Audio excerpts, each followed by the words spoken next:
If you found that you had a restriction in your ankle mobility, here are a few different exercises that you can do to start working on that. So the first one I'm going to show you is foam rolling your calf muscles. So your calf muscles are at the back of your lower leg.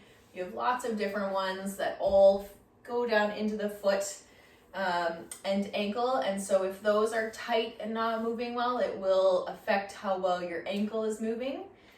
Also, if you've had ankle sprains, it's really common that you've lost range of motion in your ankle because of the injury and the tissue damage, but also a lot of times there's swelling that's left over in the joint and it takes up space, and so then that joint can't move as well. It also alters the signal that the joint and the nerves in the joint send up to the brain, okay? So foam rolling and the exercises I'm going to show you can really help with that. If you're doing these and you find that you're not improving, you might want to go work with a healthcare provider who can help you figure that out, okay? So foam rolling for your calf.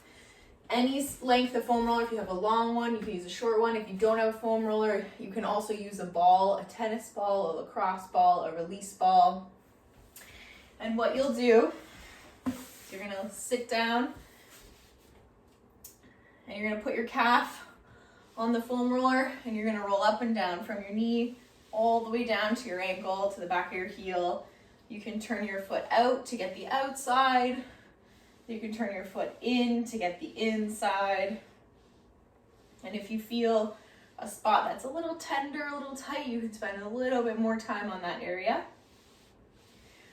You ideally want to do about 30 seconds to 1 minute per side, 1 to 2 times a day. You can absolutely do this before volleyball practice, before doing exercises, to get everything moving well so that you're using that full range that you have for your training and for exercise.